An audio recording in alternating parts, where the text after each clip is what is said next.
Welcome to Story Horizon. I'm the storyteller, here to help you drift into a peaceful sleep tonight. Before we begin, take a moment to like the video and subscribe to the channel for more soothing stories. And let us know in the comments where you're tuning in from. Now, settle in, take a deep breath, and let yourself relax. Let's begin our journey.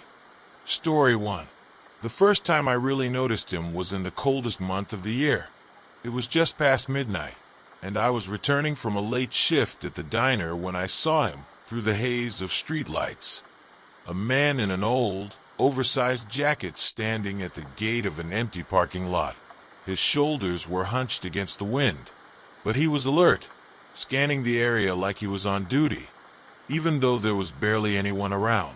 A security guard, I figured, but something about him seemed out of place, like he was fighting an invisible weight. Over the next few weeks, I saw him often, night after night, always in the same spot. He'd walk slowly through the parking lot, checking the corners and glancing at the distant buildings. If anyone happened by, he'd nod politely, but he never lingered, never tried to strike up a conversation. He was like a ghost that blended into the background. People passed him by without a second glance, but I started paying attention, wondering who he was and why he was there. And that's when the story began to unfold. One night, after a long shift, I sat on a nearby bench, smoking a cigarette. The cold was biting, and the parking lot was deserted. But there he was, as usual, pacing slowly from one end to the other, hands shoved deep in his pockets. Without really thinking about it, I called out, "You ever get used to the cold?" He looked over, surprised, then smiled, a tired, worn-out smile that didn't quite reach his eyes. "You do, but only if you have to," he said, his voice low and steady. We ended up chatting for a while. His name was Miguel. He told me he'd been working nights as a security guard for almost 6 years, covering the quietest shifts that no one else wanted. Little by little, he opened up. He had a family, he said, 2 kids and a wife back in a small town a few hours away. They couldn't afford to live together in the city, so he sent almost everything he earned back home. Miguel only visited once a month. If he could manage it, he'd sleep on a thin mattress in a rented room shared with 2 other men, barely scraping by to make ends meet. The more he talked, the more I realized the depth of his sacrifice. Here was a man who spent his nights pacing an empty lot in the dead of winter, all for the sake of a family he only saw through the phone most days. He never complained, never hinted at regret. His eyes would soften when he talked about his children, how he was saving up for them to go to school, to have a better life than his own. There was something almost heartbreaking in the way he spoke, like he'd resigned himself to a life of constant giving without ever asking for anything in return. One evening, he shared a story that stuck with me. His daughter, he told me, was turning 9 that year. She had asked him if he could come home for her birthday, and he had promised he would. But when the time came, he was short on cash, and if he missed a single shift, he'd lose his job. So he stayed in the city, working another cold, lonely night, while his family celebrated without him. He called home after his shift ended, just to hear her voice. She didn't understand why he wasn't there, and he tried to explain, but his daughter was too young to grasp the sacrifice he was making. When he hung up, he told me he felt like a part of him had been left back home, in that house with his family. I could see the toll it took on him. The way he held himself together, kept moving forward even when the weight of loneliness was almost too much to bear. Miguel was a man living 2 lives, separated by distance and circumstance. By day, he was just another faceless worker in the city. By night, he was a father who never stopped thinking about his family, dreaming of a day when he'd finally have enough to bring them to live with him. One night, as winter loosened its grip, I asked him why he stayed here when he could find work closer to his family. He sighed, a heavy sound that seemed to carry years of unspoken words. "Sometimes you don't get to choose," he said quietly.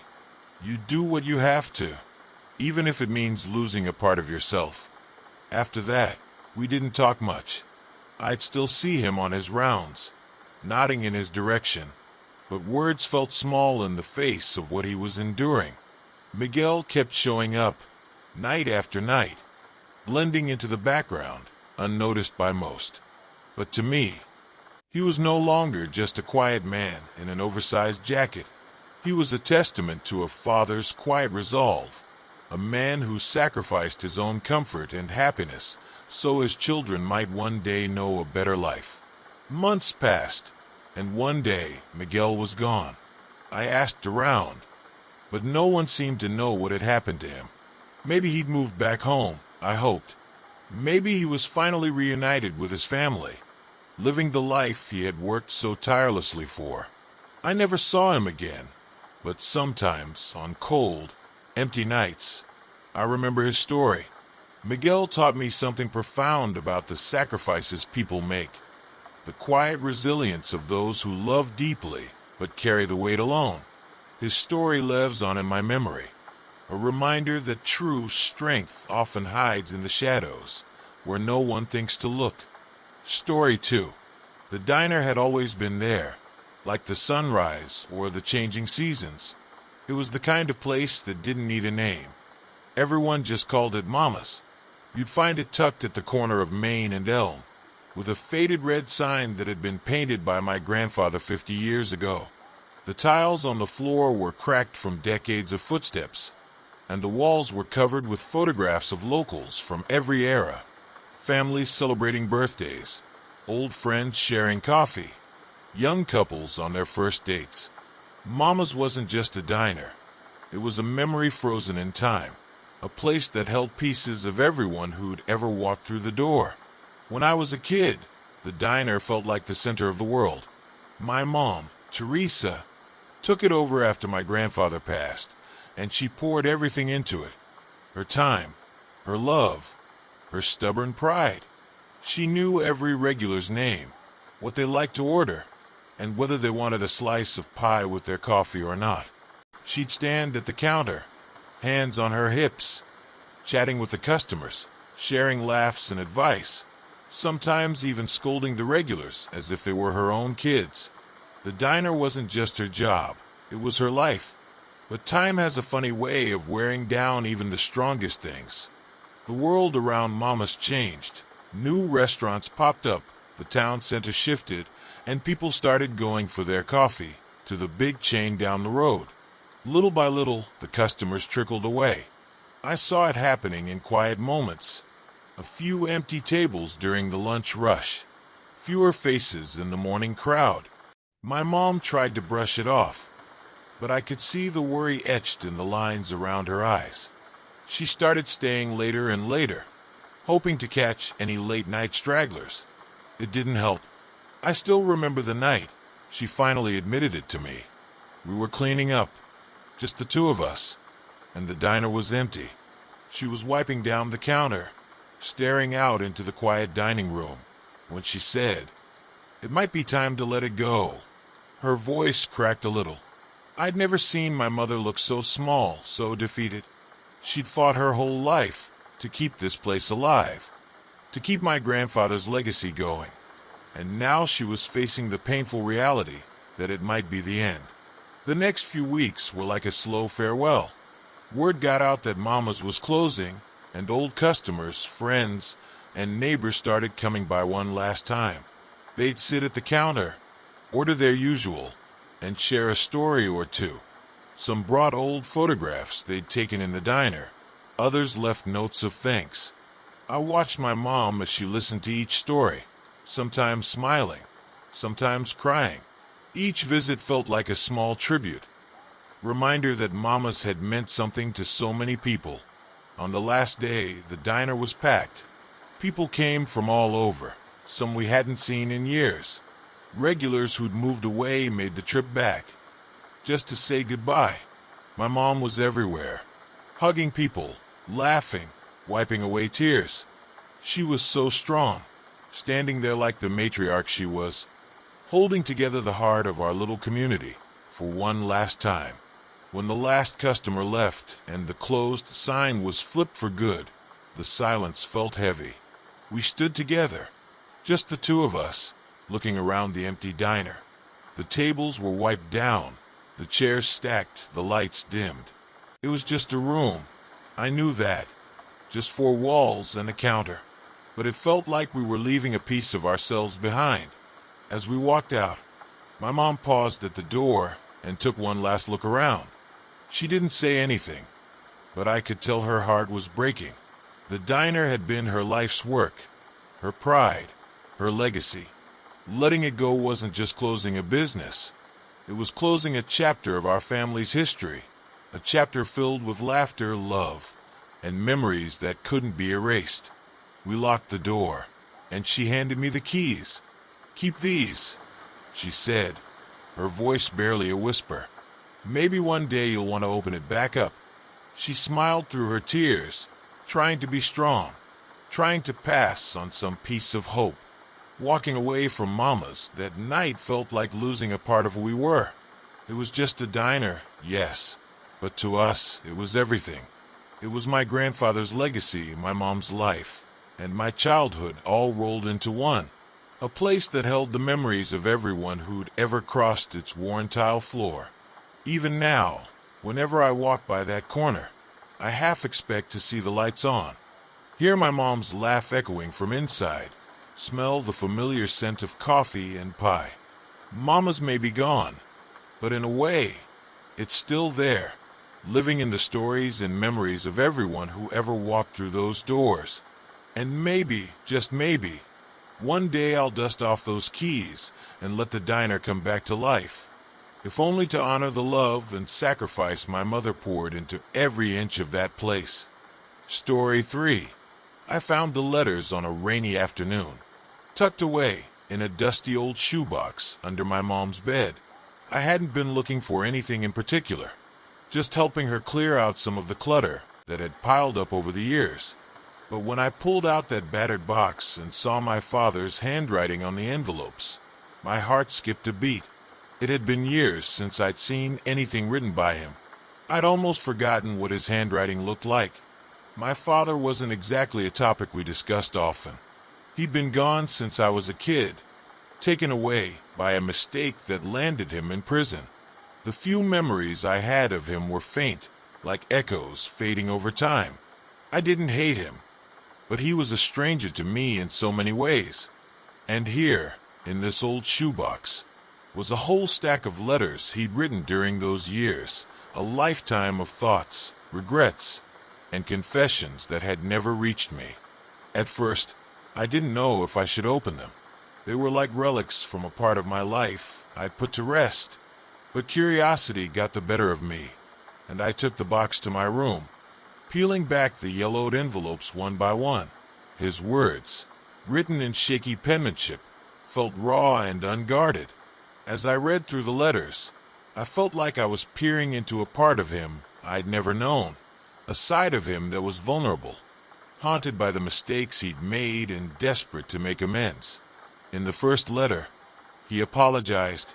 He wrote about the choices that had led him down a path he wished he could erase. He didn't try to explain it away or make excuses. Instead, he owned up to every decision, every hurt he'd caused. "I know I failed you," he wrote. "I know you may never forgive me, and maybe I don't deserve it. But I want you to know that not a day goes by when I don't wish I could be there, watching you grow up." Letter after letter, he shared small pieces of himself. He wrote about the nights he spent staring at the ceiling, imagining what I'd look like, how my voice might sound. In one, he described the first time he saw a photo of me in my school uniform, sent by my mom during his first year behind bars. He'd held onto it like a lifeline, he said, showing it to the other men in his cell block, trying to keep that part of me close to him, even in the darkest moments. But what struck me most were the dreams he had for me. He talked about things he hoped I'd learn, like how to be strong, how to face the world with honesty and courage. He knew he wasn't the one teaching me these lessons, but he wanted me to know that he was thinking of them, wishing them for me from afar. It was almost heartbreaking, reading his hopes for me, knowing they were the dreams of a man who couldn't be there to see any of them come true. As I made my way through the letters, I came across one that was different from the rest. It was shorter, less polished, as if he'd written it in a rush. He was talking about forgiveness, about wanting me to know that he didn't expect it, but he hoped, maybe someday, I could let go of the anger he assumed I felt. "You don't have to forgive me," he wrote, "but if it helps you to move forward, to be free of the weight I've put on you, then please let it go. You deserve to live without carrying my mistakes." I didn't realize I was crying until I reached the last letter, where he talked about getting out, about his hopes of seeing me in person. He wrote about the kind of reunion he dreamed of, a simple coffee shop, sitting across from each other, finally able to talk face to face. But by the time he was released, he was already sick, the years in prison having taken their toll. He never made it to that coffee shop. When I finished reading, I sat there for a long time, the letters spread out around me like puzzle pieces, each one revealing a part of my father I'd never known. He was flawed, deeply, irrevocably, but he was also human, a man trying to make sense of a life shaped by regret. In his own way, he tried to reach me, to bridge the gap between us, even if he knew it was impossible. The letters didn't change what he'd done or erase the years he'd missed, but they gave me something I hadn't realized I needed, a chance to see him as a person, not just as the shadow of a father I'd grown up without. And somehow, in that strange, unexpected way, they gave me a sense of peace. Story 4. We'd been best friends since grade school, practically joined at the hip. Ethan and I knew everything about each other. The dumb stuff, like his irrational fear of frogs, and the serious stuff, like how his mom left when he was 12. We grew up in the same small town, sharing the same dreams, going through the same ups and downs. For years, it was just understood that we'd be in each other's lives forever. But life has a funny way of sneaking in and changing things before you even realize it. It all started to shift the night Ethan told me he was going to be a dad. We were sitting in our favorite spot, a creaky old bench overlooking the empty high school football field where we used to waste our Friday nights, imagining the big lives we'd have someday. He was nervous, fidgeting, picking at the peeling paint on the bench. And then, out of nowhere, he just said it. "I'm going to be a father." I remember laughing at first, thinking he was joking, but the look on his face told me he was dead serious. The weight of it hit me hard, and for the first time, I felt something shift between us, like a small crack forming that I couldn't quite place. Suddenly, he was facing a life I couldn't relate to. Here I was, focused on saving up for my move out of town, on chasing my own dreams somewhere bigger, while Ethan was about to have a kid, settle down, and take on responsibilities I hadn't even thought about yet. Over the next few months, things got complicated. We still hung out, still shared the same jokes and memories, but there was this underlying tension. I'd talk about the job I'd lined up in the city, the plans I had, and Ethan would just nod, smiling, but I could tell something was off. His excitement about my future felt half-hearted, and I couldn't blame him. He was working extra hours at the garage, trying to save up, thinking about diapers and cribs, while I was packing up my life to leave. The night before I left, we had one last night out, just the two of us. We went to the old dive bar on Main Street, where the music was always too loud, and the beer always a little stale. We didn't talk about the future, didn't talk about what it meant for us to be standing on the edge of completely different paths. We just drank and laughed, letting the familiar warmth of our friendship carry us through. But as the night wore on, Ethan got quiet. Eventually, he looked at me, his face more serious than I'd ever seen. "You're really going to go, aren't you?" he asked, his voice barely above a whisper. I have to, I replied, though the words felt hollow. This is my chance, Ethan. I've got to see what's out there. See what I'm made of. He nodded, but there was a sadness in his eyes that hit me harder than I expected. I get it, he said, forcing a smile. It's just, I always thought we'd do it together, you know. There it was, the crack between us, now laid bare. We'd always been on the same road, the same dreams, the same plans. But now his life was here, in our hometown, with his girlfriend and his unborn child. Mine was somewhere out there, in a city we used to talk about conquering together. The next morning, when I threw my last bag into the car, he was there to see me off. He slapped me on the back, grinned, and said, "Go knock him dead." I could see he meant it, even if there was a part of him that still wished I'd stay. We hugged, and I felt the weight of everything we weren't saying hanging in the air between us. There were no promises to keep in touch, no grand gestures.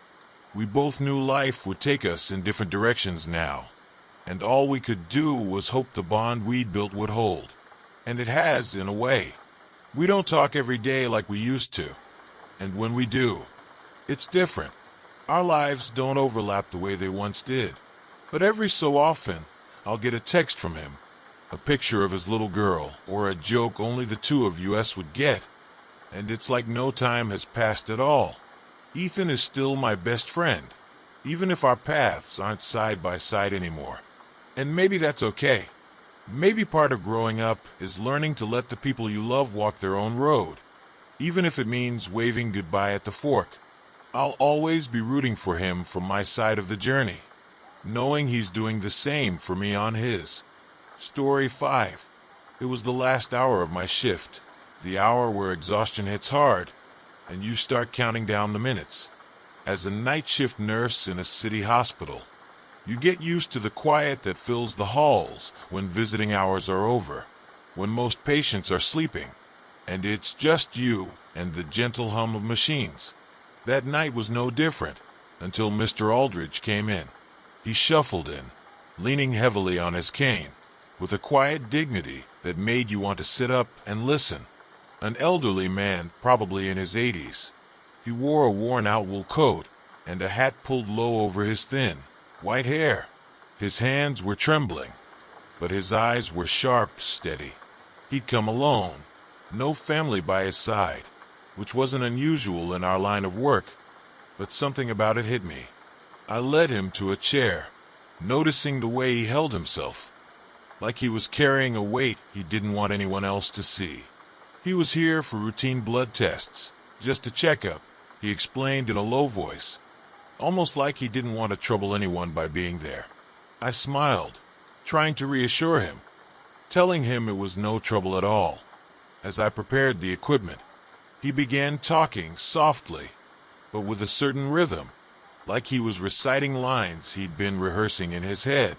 He told me about his wife, Marjorie. They'd been married for 58 years. She passed 2 summers ago, he said, looking down at his hands. And it's been strange since then, having all that quiet. He chuckled, but it was a sad sound, more a habit than a real laugh. I'd learned to listen, really listen, to patients over the years, and something about the way he talked felt like he needed someone to understand, if only for a moment. He went on, talking about his kids, scattered across the country, busy with their own lives. They call when they can, he said, almost apologetically. But you know how it is. I nodded, though I didn't know exactly, but I could imagine. I finished drawing his blood and prepared to walk him back out, but he didn't get up. Instead, he leaned back in the chair, looking at me with a mix of gratitude and something else, a kind of gentle resolve. "Do you mind if I stay just a few more minutes?" he asked. "I know it's late, but it's nice to have someone to talk to." I didn't mind at all. So, I sat beside him, letting the weight of the night settle around us. He started telling me about his life, the job he'd worked for 30 years, his love for gardening, how he and Marjorie used to spend every Sunday morning at a small diner near their home. It was the kind of simple, ordinary life that many people would overlook, but I could tell it had been full, rich in its own quiet way. At some point, he paused, staring off into the distance. "You know," he said, almost as if to himself, "when you get to be my age, you start realizing what matters and what doesn't." He sighed, then looked back at me. "The small things, those end up being the big things, you know." I nodded, feeling the truth of his words in a way I hadn't before. Here was a man who'd lived, really lived, through joys and losses, through years of routine and love, and quiet moments that probably felt small at the time. But now, they were everything to him. Memories he held onto with a fierce tenderness. When it was finally time to leave, he stood slowly, holding onto his cane. "Thank you," he said, with a sincerity that caught me off guard. It's rare these days, finding someone willing to sit and listen. I helped him to the door, watching as he walked away, his silhouette disappearing into the darkened hallway. In the end, Mr. Aldrich hadn't needed a nurse as much as he'd needed someone to witness his story, someone to understand that his life, with all its little details, mattered. And in those quiet minutes, he'd shared something that stayed with me long after he was gone. As I locked up and headed home, his words echoed in my mind. Maybe he was right. Maybe, in the end, it's the smallest things that matter most. The laughter over Sunday breakfast, the feeling of someone's hand in yours, the sound of a familiar voice when the rest of the world is silent. That night, Mr. Aldridge was my last patient, but he was more than that. He reminded me why I'd chosen this path in the first place. Not just to heal bodies, but to touch lives. Sometimes, all it takes is a few extra minutes, a little patience, and the willingness to listen. Story 6. I hadn't set foot in the old house for years. Not since Mom passed. It was just easier to keep a safe distance, to leave those memories boxed up like the dusty furniture she left behind. But when I got the call from the real estate agent saying it was time to start the process of selling it, I knew I'd have to go back. Part of me dreaded it. Part of me was curious, almost like I needed to see what was left of the life we once shared in that place. The house looked smaller than I remembered, almost like it had shrunk with age. The paint was peeling, the front steps creaked under my weight, and the garden, Mom's pride and joy, was overgrown, wild. The door stuck a little when I turned the key, like it was resisting my return, but eventually, I pushed it open, and the familiar smell of old wood and lavender hit me. Stepping inside was like walking into a time capsule. The furniture was all the same, covered in sheets that had yellowed over time. The walls still had the same faded wallpaper with tiny roses that Mom had picked out decades ago. Every detail was frozen in place, but the life, the warmth, those were long gone. I went room by room, letting the memories wash over me. In the kitchen, I could almost see Mom standing at the stove, stirring a pot of her famous chicken soup. She had a way of cooking that made everything taste like comfort itself. The little ceramic jars she kept on the counter were still there, labeled sugar, salt, and tea. They were empty now, but I could still remember the time she'd make us tea on cold winter nights, her hands wrapped around the warm cup, always saying how the little things mattered most. The living room was next. I could still picture the countless Christmases we'd spent there. The laughter, the lights, the feel of the old, scratchy couch that no one dared to replace because it was perfectly good. Mom's favorite armchair sat by the window, where she used to read, always bathed in that golden afternoon light. It was hard not to imagine her there, lost in a book, smiling up at me as I walked in. Upstairs, I found my old room. It was as if I'd never left. The faded posters on the wall, the stack of mystery novels I devoured as a teenager, the creaky bed that felt like home no matter where I went. I sat on it for a moment, letting the past seep into me. Back then, I couldn't wait to get out of that room, out of that house. But sitting there now, I'd have given anything to go back, even for a day, to the simplicity of that time. The hardest part was Mom's room. The door was closed, and my hand hesitated on the knob. I took a deep breath and pushed it open, stepping into the quiet stillness. Her bed was neatly made, as if she'd just stepped out for a moment and would be right back. Her favorite scarf hung on the back of the chair by her vanity. The room felt heavier than the rest of the house, like it still held the last traces of her presence. I walked over to her dresser, running my fingers over the old wooden surface. That's when I saw it, a small box tucked in the top drawer. Inside were little keepsakes, a worn-out locket, some old black and white photos, a handwritten note from Dad that she'd kept all these years. There were a few of my childhood drawings, too, one she must have saved. I held them in my hands, these little scraps of paper that had meant so much to her. They were a part of me, pieces she'd treasured long after I'd forgotten about them. As I looked around her room, I realized that selling the house wasn't just about letting go of a building. It was about letting go of her, of everything that connected us.